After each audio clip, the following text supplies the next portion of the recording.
നമുക്കൊരു അണ്ണാനെ കിട്ടിയിട്ടുണ്ടേ. നമ്മുടെ ഒരു റിലേറ്റീവ്സിൻ്റെ വീട്ടിൽ നിന്ന് രാത്രിക്ക് എന്തോ ഓടിപ്പോണ കൊണ്ട് നോക്കിയപ്പോൾ എലീന്നും പറഞ്ഞ് നോക്കിയത് അവർ. അപ്പോൾ അതൊരു അണ്ണാൻ കുഞ്ഞായിരുന്നു. രാത്രി അത് പിടിവിട്ട് പോയതാ. സംഭവത്തിന് എനിക്ക് തന്നിട്ടുണ്ട്. നല്ല രസമുണ്ട് കേട്ടോ ഇതിൻ്റെ. നമ്മൾ അതിനെ വളർത്താനുള്ള തീരുമാനത്തിലാണ്. വളർത്താന്ന് വെച്ചിട്ടുണ്ടെങ്കിൽ ഇത് വലുതായി ഓടിപ്പോകുന്നവരെയും നമ്മളിതിനെ വളർത്തും. ഇപ്പം തുറന്നിട്ട് കാക്കയൊക്കെ എടുത്തുകൊണ്ട് പോകും. അതുകൊണ്ട് അതിന് പാലൊക്കെ കൊടുത്ത് നമുക്ക് വളർത്താം. നല്ല രസമുണ്ട് നോക്കി.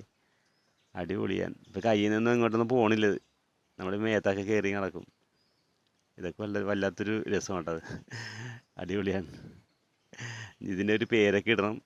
പിന്നെ അതിന് കുറച്ച് കോച്ചിങ്, എൻ്റെ വ്യക്തി കുറച്ച് കോച്ചിങ്ങൊക്കെ അതിന് കൊടുക്കാറുണ്ട് ഇനി. അതൊക്കെ കൊടുത്ത് നമുക്ക് അതിനെ നല്ല മിടുക്കിനായിട്ട് വളർത്താം. ഓക്കേ.